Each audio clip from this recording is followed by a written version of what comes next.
जय हिंद दोस्तों, स्वागत है आप सभी का आपके अपने YouTube चैनल ट्यूशन घर ऑफिशियल में। इससे पहले मैंने आपको कंजंक्शन की सारी क्लासेस प्रोवाइड कर दी और कंजंक्शन की टॉपिक को बहुत अच्छे से हम लोगों ने कवर भी कर लिया है। अब जो कि आपको पता है कि जब भी कोई टॉपिक कंप्लीट होता है तो आपको क्वेश्चंस दिए जाते हैं लगाने के लिए। तो आपके सामने आज की क्लास में 1 से लेके, ठीक है, कहाँ से 1 से लेके 30 नंबर क्वेश्चन, 1 से लेके 30 नंबर तक के क्वेश्चन की सॉल्विंग आपको इस क्लास में मिलने वाली है। ठीक है, सॉल्विंग इस क्लास में मिलने वाली है, तो बहुत ध्यान से देखिएगा। 2 क्लास में पूरी सॉल्विंग हो जाएगी, एक आज हो जा रही है, एक कल हो जाएगी, और फिर आपका एक एक्टिव पैसिव वाला टॉपिक स्टार्ट कर दिया जाएगा। ठीक है, तो आइए, क्वेश्चंस आपकी स्क्रीन पे कुछ इस तरीके से लगे रहेंगे जैसे मेरे पास हैं। आप लोगों की क्लास में भी आप देखना, जो आपकी ये वीडियो मिलेगी आपको, उसी के बगल में व्यू पीडीएफ करके ऑप्शन आएगा। ठीक है, तो उसको क्लिक करेंगे तो पीडीएफ दिखता है। ठीक है, आ जाओ। पहला क्वेश्चन आपके सामने स्क्रीन पे लिखा है, मैं यहाँ से पढ़ रहा हूँ, ये स्क्रीन पे क्वेश्चन भी लगा रहेगा। ठीक है, लिखा है you are quite cynical when you say that the reason why we have such a large turnout is because we are serving refreshment. ठीक है, तो पहले क्वेश्चन में ध्यान से अगर आप देखो तो पहले एक मीनिंग लिखा, उस मीनिंग को याद करो। ठीक है, सिनिकल की एक मीनिंग लिखी है, उस मीनिंग को लिख लें आप। ठीक है, सिनिकल की मीनिंग में अगर आप जाओगे तो इसकी मीनिंग आपको मिलेगी सिनिकल की स्वार्थी। ठीक है, लोभी जिसे हम बोलते हैं। ठीक है, स्वार्थी जिसे हम लोभी बोलते हैं। तो पहले ये बताइए सर, इस क्वेश्चन में गलती क्या है? तो मैं सीधा बोल देता हूं, आपको भी पता चल गया होगा। सेंटेंस में लिखा द रीजन वाई, और आपने कंजंक्शन में पढ़ा है द रीजन वाई के साथ बिकॉज का यूज नहीं होगा। लेकिन अगर आप देखो तो यहाँ पे आपके पास फर्स्ट वाले क्वेश्चन में जो सी वाला ऑप्शन है, उस सी ऑप्शन में क्या लिखा है? बिकॉज लिखा है ना। बिकॉज वहां पे नहीं लगेगा, क्योंकि द रीजन वाई के साथ बिकॉज नहीं लगता है, द रीजन के साथ भी बिकॉज नहीं लगता। ठीक है, पहला क्वेश्चन आपको क्लियर हो गया है। Second question, second number question में लिखा है that store hadn't hardly any of those goods. अब बताओ इस क्वेश्चन में क्या होगा? इस क्वेश्चन को भी अगर आप देखोगे तो आप इजीली समझ जाओगे कि यार जब नॉट लिखा रहे सेंटेंस में या हार्डली लिखा रहे, ठीक है, तो दोनों बातें तो एक ही हैं। ये कौन सी अलग बात कह रहा है? नॉट और हार्डली तो एक ही बात हो गई। हमने प्रेजेंट इंडेफिनिट में पढ़ा था कि हार्डली और नॉट दोनों तो एक ही बात हो गई। तो ऐसी कंडीशन में क्या करते हैं दोस्त, इस नॉट को हटाएंगे। ठीक है, नॉट का यूज यहां नहीं होगा, केवल और केवल हार्डली लगेगा। ओके, क्लियर रखना, क्योंकि दोनों की मीनिंग नकारात्मक है इसलिए। अब थर्ड नंबर क्वेश्चन, ठीक है, थर्ड नंबर क्वेश्चन देखो, लिखा I needed that money so desperately it was like Manna from heaven what it arrived, sorry when it arrived. तो 2 मीनिंग यहाँ पे हैं। एक मीनिंग आपके पास है डेस्परेटली, ठीक है, बहुत ज्यादा कह सकते हैं, अति आवश्यक बोलते हैं उसको, कहते हैं ना, मैं डेस्परेटली उसका इंतजार कर रहा था। ठीक है, मतलब बहुत बेतहासा उसका इंतजार कर रहा था। इसकी मीनिंग लिख लीजिए, लिख लेते हैं यहाँ पे, अत्य आवश्यकता पूर्वक। बड़ा अच्छा मीनिंग है यार, अत्यावश्यक पूर्वक। नहीं, लंबी लाइन बहुत ज्यादा तगड़ा वाला है ना, बेतहासा उसका इंतजार कर, मिल जाए तो फिर एकदम। एक इडियम लिखा है लाइक मन्ना फ्रॉम हेवन, है ना, उस इडियम को भी याद करिए,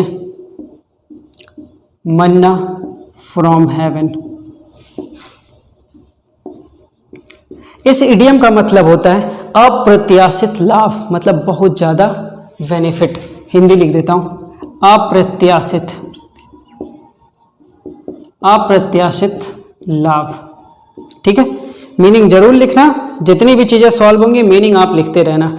कब क्या काम आ जाए कुछ पता नहीं है। ठीक है, कब कौन सी चीज पेपर में आ जाए कुछ पता नहीं है। ठीक है, तो थर्ड नंबर क्वेश्चन में अगर आप देखोगे ध्यान से तो लिखा हुआ I needed that money so desperately, फिर कॉमा लगा दिया। ये बताओ सो के साथ कहां मैंने आपको बताया कि कॉमा लगाना है? नहीं लगाना है ना। सो के साथ मैंने आपको जो पेयर बनाया वो क्या बताया, दैट बताया है। क्लियर है, सो के बाद दैट का प्रयोग होता है या सो के साथ दैट का प्रयोग होता है, वही सही माना जाता है। तो कॉमा वाली जगह पे क्या करोगे, दैट का यूज करोगे। Okay, now the question number 4, चौथे नंबर क्वेश्चन में लिखा the period between 1980 to 1990 was very significant in my life. Significant का मतलब होता शानदार। कह रहा कि 1980 और 90 का जो समय था भाई, मेरे जीवन का सबसे शानदार जानदार दिन था। अब देखो बिटवीन के साथ आपने क्या पढ़ा है, आपने बिटवीन के साथ पढ़ा है एंड, तो टू को हटा दो, सिंपल सी बात है, वहां से टू गायब हो जाएगा। देखो ये पेपर लगाने के बाद ना आपके अंदर एक कॉन्फिडेंस आएगा, यस सर जितना आपने पढ़ा है मैंने याद है, मेन्यू याद है ना, मेन्यू याद है, जितना आपने पढ़ा है मेन्यू प्रैक्टिस करके सब याद कर लिया, चंगासी बोलते हैं ना कि सब चंगासी। 5th number question, no sooner had the hockey match started when it began to rain. तो नो सूनर के साथ क्या लगता है, सीधा सीधा पढ़ते जाओ रूल। सबसे पहले मैंने आपसे क्या कहा था कि दो चीजों का ध्यान रखिएगा, एक चीज उसका कंजंक्शन, कंजंक्शन क्या लगता है, देन लगता है। अगर ये लिखा है तो सही है। दूसरी चीज क्या नोटिस करोगे कि नो सूनर के तुरंत बाद क्या आना चाहिए, हेल्पिंग वर्ब आना चाहिए, क्योंकि ये क्वेश्चन किस टॉपिक का है, ये क्वेश्चन आपके इन्वर्जन ऑफ वर्ब के रूल से रिलेट करता है। ठीक है, इन्वर्जन ऑफ वर्ब के रूल से रिलेट करता है। तो हम यहाँ क्या करेंगे, जहां इस क्वेश्चन में नो सूनर के बाद, यहाँ देखो क्वेश्चन में लिखा है no sooner had the hockey match started when लिखा है, व्हेन की जगह क्या रहेगा, देन रहेगा। ठीक है, 6 नंबर क्वेश्चन। 6 नंबर क्वेश्चन में she is very beautiful but intelligent, अगर बोल दिया था she is ugly but intelligent तो मजा ही आ जाता है कि बहुत बदसूरत है लेकिन भाई बुद्धिमान है, तो समझ में आता। क्योंकि बट क्या करता है, बट का काम है कि एक तरफ अगर आपकी तारीफ करेगा तो अगली तरफ आपकी बेइज्जती करेगा, है ना। पहला आपके सपोर्ट में अगर सेंटेंस बोलेगा तो दूसरा आपके अगेंस्ट में जाएगा। लेकिन एंड का क्या काम है, या तो दोनों बातें आपके बात फेवर में रहेगी, आपके लिए पॉजिटिव पॉजिटिव बात होगी, या तो दोनों नेगेटिव नेगेटिव होगी। तो यहाँ दोनों पॉजिटिव पॉजिटिव बात हुई ना, ब्यूटीफुल और इंटेलिजेंट का। तो बट का यहाँ क्या काम है, बट को हटाओ एंड को लगाओ। ठीक है, बट को हटाओ एंड को लगाओ। समझ पा रहे हैं। 7 नंबर क्वेश्चन देख लें आप। देखो लिखा your success in the IAS examination depends not only on what paper you have selected but on how you have written them. वाह भाई, तो नॉट ओनली के साथ क्या चलता है सर, नॉट ओनली के साथ बट आल्सो चलता है। तो आप क्या करो, जहां पे बट लिखे हो ना, जहां पे बट लिखा और ऑन लिखा है ना, बट और ऑन के बीच में आल्सो को भी फिट कर दो, तब जाके ये लाइन पूरी सही होगी। ओके, क्वेश्चन नंबर 8 लिखा no sooner had he arrived then he was asked to leave again. मैंने आपको क्वेश्चन पढ़ाते वक्त समझाया था कि इसमें क्या होता है, पेपर में एक झटके में आप देखेंगे आपको लगेगा यार सही तो है, नो सूनर लिखा है, हेल्पिंग वर्ब इसके बाद लिखा है, ये भी सही है, देन भी लिखा है वो भी सही, देन नहीं चाहिए, THEN वाला नहीं चाहिए, कौन सा चाहिए, THAN वाला चाहिए। तो वहां जो THEN लिखा है वो गलत है, वहां THAN होना चाहिए। तो सही कैसे होगा, सही होगा इस क्वेश्चन का 8वें नंबर में आप जाएंगे जहां पे THEN लिखा है, उस जगह पे आप क्या करो, देन का यूज करो, तब जाके सही होगा। ठीक है, 9 number question I haven't been to New York before and neither my sister. ऐसा क्वेश्चन जब भी कभी आए, ठीक है, तो जो नाइदर लिखा हुआ है उसी जगह पे देखो, आखिरी में नाइदर लिखा हो, सो लिखा हो, तब भी हम कर सकते हैं।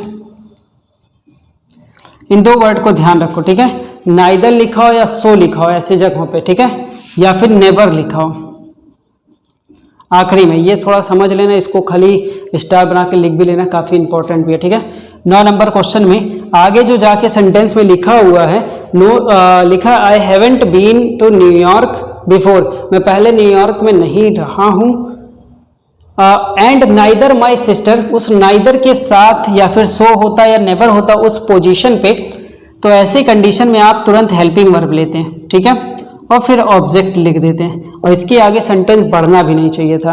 तो यहाँ जो लिखा जाएगा वो लिखा जाएगा नाइदर डज माई सिस्टर, और ना ही मेरी सिस्टर कभी रहती थी। ठीक है, ना ही मेरी सिस्टर कभी रहती थी। 3 वर्ड है, नाइदर, सो, नेवर। ठीक है, लिख लेना, नहीं समझ में आएगा तो बताना। 10 नंबर क्वेश्चन में scarcely had I arrived then. आपको पता है स्केर्सली के साथ देन नहीं लगेगा, व्हेन या बिफोर लगता है ना, व्हेन या बिफोर लगता है। तो क्वेश्चन में ये गलती हो गई। 11 नंबर क्वेश्चन देखो, यहीं पे लिखता हूं, समझ में आ रहा होगा ना, ज़्यादा कुछ नहीं है, बहुत बेसिक सा क्वेश्चन है, पेपर में आए हुए क्वेश्चन है, आपको कराए जा रहे हैं। ठीक है, आपको कराए जा रहे हैं। क्वेश्चन नंबर 11 देखो, लिखा the reason why he was rejected was because he was too young. ठीक है, कह रहा कि क्या कारण है कि वह रिजेक्ट हुआ, क्योंकि वह बहुत ज़्यादा यंग था, कुछ ज़्यादा ही था, है ना। तो द रीजन वाई लिखा, द रीजन वाई के साथ क्या लगता है, बिकॉज का यूज नहीं होता है। तो 11 नंबर क्वेश्चन में जहाँ पे बिकॉज लिखा है उसको आप क्रॉस कर दीजिए। 11 नंबर क्वेश्चन में जहाँ बिकॉज लिखा है उसको आप क्रॉस कर दिए, क्योंकि वहाँ बिकॉज का यूज नहीं होगा।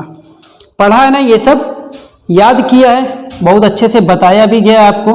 12 नंबर क्वेश्चन देखो, लिखा है unless you do not give the keys of the safe you will be shot, you will be shoot. ठीक है, शॉट, SHOT, शॉट। ठीक है, शूट नहीं, शॉट।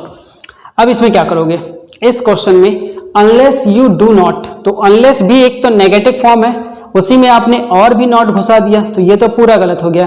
जब आपने मैंने जब आपको फ्यूचर इंडेफिनिट टेंस पढ़ाया होगा तब मैंने आपको बताया होगा कि अनटिल अनलेस अगर सेंटेंस में आता है तो नॉट उसके साथ नहीं लगेगा, साथ ही साथ विल या शैल का भी यूज नहीं होगा अनलेस अनटिल वाले पार्ट में।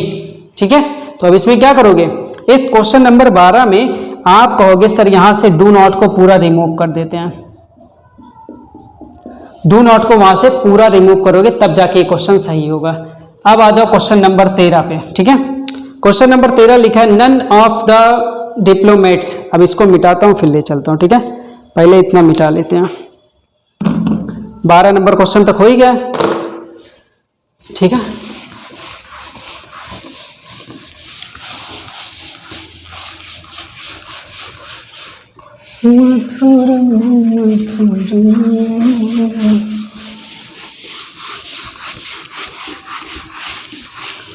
चलिए 12 नंबर क्वेश्चन हमने कंप्लीट कर लिया। अब हम 13 नंबर क्वेश्चन की तरफ बढ़ेंगे। ठीक है, यहां लिखता हूं 13 नंबर क्वेश्चन,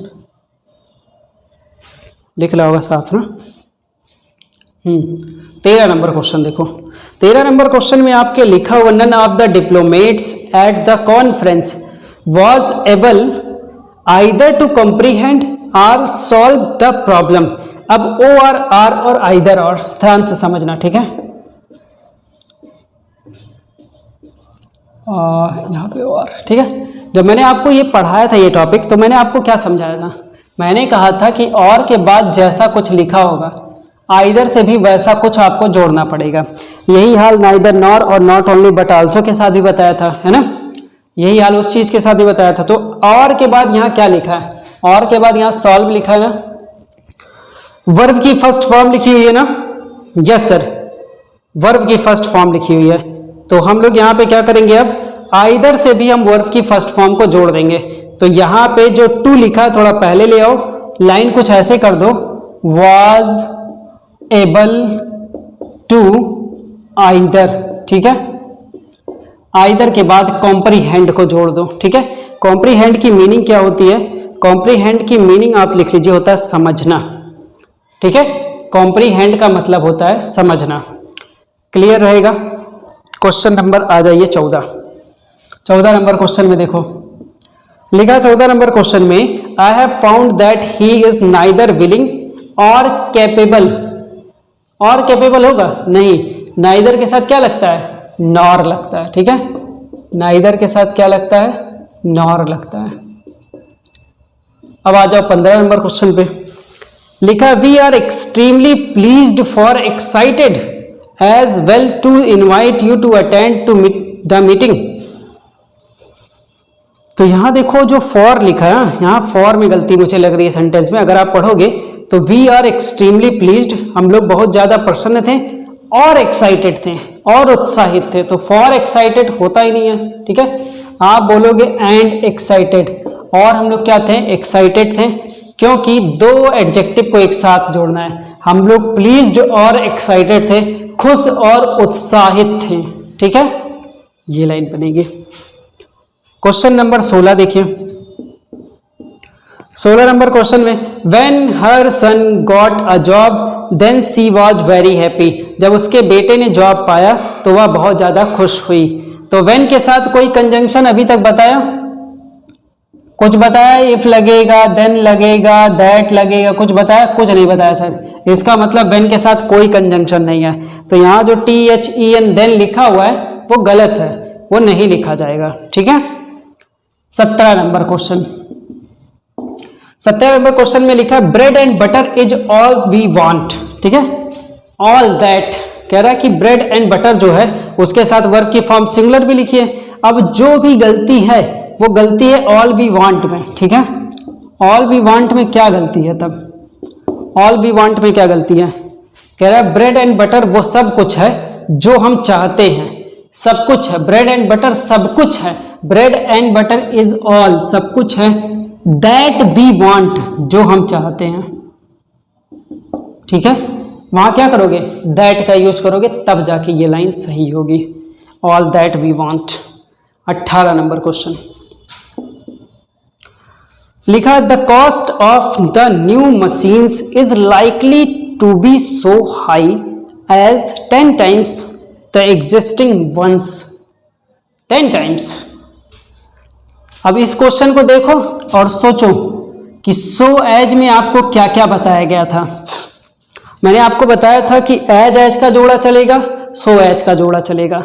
तो जब एज रहेगा तो चाहे तो पॉजिटिव लिखो चाहे तो नेगेटिव लिखो, दोनों सही है। आप अपना नोट्स देखिए जहाँ पे एज और सो एज का यूज पढ़ाया गया। लेकिन सो एज के बारे में जब बताया गया था, कहा गया था इसको जब भी लिखना तो नॉट के साथ लिखना।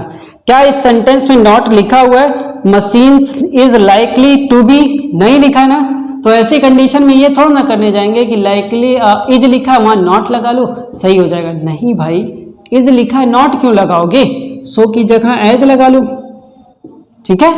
सो की जगह एज लगा लो। यही तो मैंने आपको सिखाया था कि जब सेंटेंस पूरा पॉजिटिव है तो उसको पॉजिटिव में ही पूरा कन्वर्ट कर दो। अगर कोई कह रहा है कि वह वहां जा रहा है तो हम आप कौन होते हैं कह देना कि वह वहां नहीं जा रहा है ना। कैसे चिढ़ाते, वह वही नहीं जा रहा है चिढ़ाते रहते ना सब लोग, जो बोलता है वही होता है। मेरे सामने एक लोग कहे कि उल्लू बनाया बड़ा मजा आया, बोलता है मेरे सामने एक कहता चाचू चाचू ये क्या है, क्या उल्लू बनाया बड़ा मजा आया। फिर जब मुझे कभी मिलता है कि उल्लू, मतलब उसको मैं कुछ डांटूंगा, फिर मैं कहूँगा उधर देखो, नहीं देखूंगा, आप उल्लू समझते हैं मुझे। फिर मैं उसको क्या बोलता पता है क्या बोलता हूँ, तो मैं उसको बोलता हूँ समझने की क्या ज़रूरत है, हो ही समझने की क्या ज़रूरत है, तो हो ही। समझ में आया कि जब नॉट नहीं लगा तो नॉट ना करके सो को हटा के एज कर देंगे, पूरा एज इतना जितना में हो जाएगा। 19 नंबर देख लो। 19 नंबर क्वेश्चन आपके पास है, he walked as faster as he could so that he would not miss the train to work. ऐसे पढ़ोगे? यस सर ऐसे पढ़ूंगा। 19 नंबर में क्या क्वेश्चन लिखा, एज। अब ये बताओ मेरे भाई कि एज के बीच में मैंने क्या बताया था, कहा था यहाँ पे एडजेक्टिव केवल लगाना, केवल और केवल पॉजिटिव डिग्री लगाना। मैंने तो ये नहीं कहा था ना ER वाले वर्ड लगाना। एडजेक्टिव में ये पढ़ा होगा आपने, अभी एडजेक्टिव आपने पढ़ा भी नहीं है। एडजेक्टिव में आपको इसको पढ़ाऊंगा भी, कंजंक्शन में मैंने भी आपको इसको समझाया है। तो यहाँ जो ER वाला वर्ड लिखा है वो गलत है, वहाँ केवल आप फास्ट का यूज कर दो, फास्टर नहीं करोगे, ठीक है। ये क्वेश्चन भी ध्यान रखना कि हमेशा पॉजिटिव डिग्री ही लगेगा एज के बीच में, मतलब एडजेक्टिव का मेन फॉर्म लगेगा। कोई भी एडजेक्टिव में कलाकारी नहीं कि ER ST ये वो ई कर दे, ठीक है, नहीं कर सकते हैं। 20 नंबर क्वेश्चन कह रहा है she was running a very high fever and thus her mother takes her to the doctor. ये हो गया आपका वर्ब वाला क्वेश्चन। कह रहा है कि she was running a high fever, मतलब कि उसको बहुत तेज बुखार थी या बहुत तेज बुखार से पीड़ित थी, तो पास्ट है पीड़ित थी।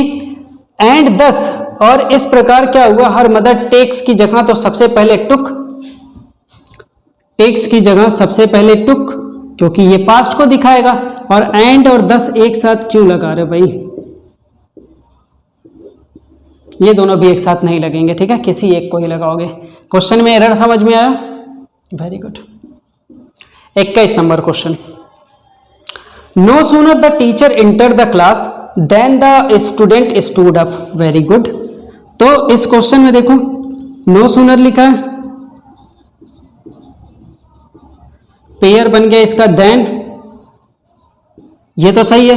क्या इसके बाद हेल्पिंग वर्ब लिखा है? नो सूनर द टीचर नहीं लिखा है सर, हेल्पिंग वर्ब नहीं लिखा है, तो हम क्या करेंगे, वहां देखो आगे इंटर लिखा है, वर्ब की फर्स्ट फॉर्म लिखी है, तो यहां आप हेल्पिंग वर्ब के रूप में डिड का यूज कर दो। No sooner did the teacher enter the class. समझ में आया क्या क्या खोजना था? सबसे पहले कंजंक्शन खोजोगे, अगर वो सही निकला तो आप खोजोगे कि वहां पे हेल्पिंग वर्ब लगा है कि नहीं उसके तुरंत बाद, ठीक है। Very good. 22, unless you will work hard, unless you will work hard you can not pass. जब तक तुम कठिन परिश्रम नहीं करोगे तब तक तुम पास नहीं होगे।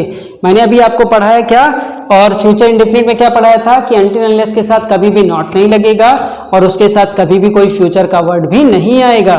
तो अनटिल अनलेस यहाँ लिखा हुआ है और सेंटेंस में विल का यूज हुआ है, इसको आप क्या करोगे, रिमूव कर दोगे, ठीक है। अब आ जाओ क्वेश्चन नंबर 23 पे। क्वेश्चन नंबर 23 नंबर क्वेश्चन पे हम पहुंच चुके हैं। 23 नंबर क्वेश्चन में आपके पास लिखा है keep him at an arms length. An arms at an arms length का मतलब होता है उचित दूरी पर रखना, ठीक है। लेस्ट you may not repent in the long run. वाह भाई, दो वर्ड, एक तो रिपेंट आ गया, रिपेंट का मतलब होता है पछतावा, पश्चाताप, कैसे लिखे, पश्चाताप, ठीक है, पछतावा होना, लिख ले भाई, पछतावा होना। और एक लिखा है in the long run, in the long run, हाँ, इन द लॉन्ग रन, इसका मतलब होता है आखिरकार, इडियम है एक, लिख लो, आखिरकार, आखिरकार होता है। इसका पेपर में जानते हो क्या एक ऑप्शन दिया था एक बार, इवेंचुअली, इसका ऑप्शन दिया था, क्या दिया था एक ऑप्शन, इवेंचुअली, इवेंचुअली। आखिरकार का मतलब अंततोगत्वा होता है, जिसका मतलब होगा, इंग्लिश में ऑप्शन दे रखा था इवेंचुअली, तो ये सब लिख लो। और गलती क्या है ये पहले देखो फिर से। 23 नंबर क्वेश्चन में यहाँ पे लिखा है लेस्ट और मे का यूज। आपने पढ़ रखा है कि लेस्ट के साथ क्या होता है, शुड का यूज होता है ना, और नॉट का सेंटेंस में कहीं पे यूज नहीं होगा, क्योंकि लेस्ट का मतलब ही क्या होता है, कहीं ऐसा न हो कि। क्लियर? तो आपने 23 नंबर क्वेश्चन इस पेपर में सॉल्व कर लिया। थोड़ा सा मिटा दूं, फिर आगे 24 के बाद और देखते, 23 के बाद देखना।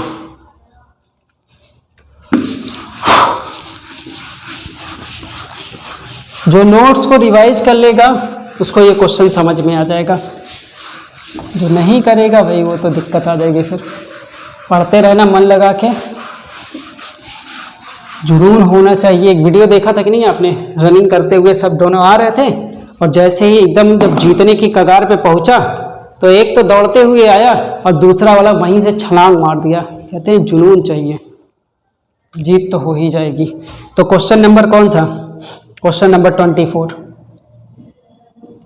24 नंबर क्वेश्चन में लिखा the briefing will be held between, क्या यार अभी सब चीज कर कैसे बोलते हैं, गंदा है, बेकार, अच्छी, अभी सब नहीं लगाएंगे, है ना, ऐसे बोलते हैं ना, अच्छी, ये सब क्वेश्चन अब नहीं लगाएंगे। 25 बिटवीन के साथ एंड लगता है, ठीक है। 25 unless you do not, sir ये भी नहीं लगाएंगे अब, ठीक है, डू नॉट को हटा दीजिए, ऐसा भी क्वेश्चन अब मत लगवाया करिए। ये सब चीज़ें आने लगा, बच्चों वाला क्वेश्चन है कि अनलेस में डू नॉट नहीं लगता है सर, अनलेस पहले से ही नेगेटिव है, अनटिल के साथ भी वही है ना।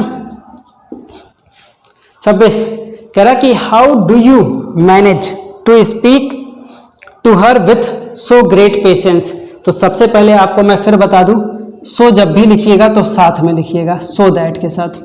इसके अलावा अगर सो दैट को आप केवल सो के साथ सेंटेंस को लिख रहे हो तो आपने देखा होगा कि सो एज का पेयर बने तो बेस्ट है, या तो सो के बाद तुरंत हेल्पिंग वर्ब लगे तो बेस्ट है, नहीं तो सो के साथ आपको दैट लगाना ही जरूरी पड़ेगा। ठीक है, सो दैट आपको लिखना पड़ेगा, कभी भी लिखें तो सो दैट साथ में लिखें,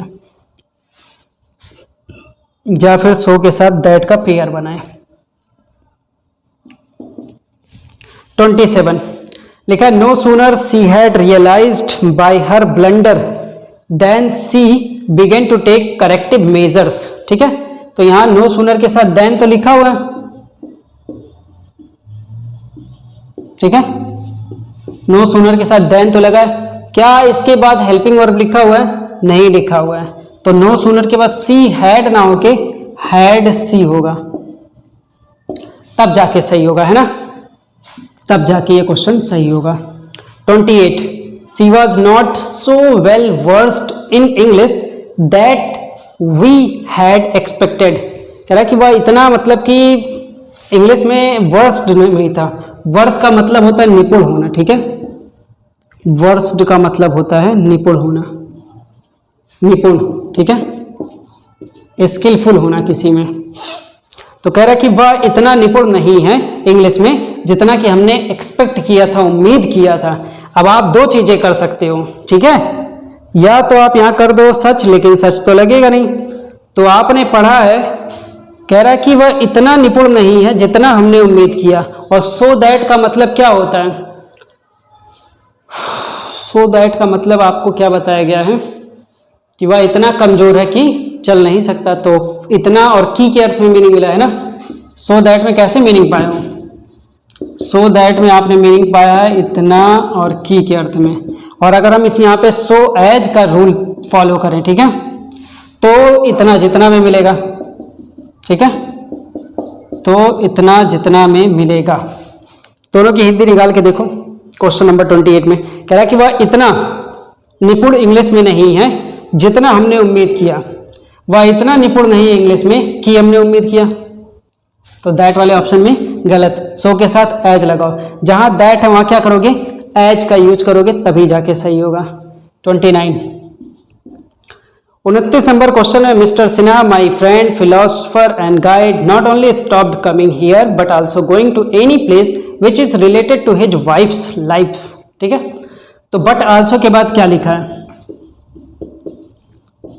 बट आल्सो के बाद वर्ब की सर आईएनजी फॉर्म लिखी है, तो ऐसा कुछ करो कि नॉट ओनली से, ठीक है, वर्ब की आईएनजी फॉर्म जुड़ जाए।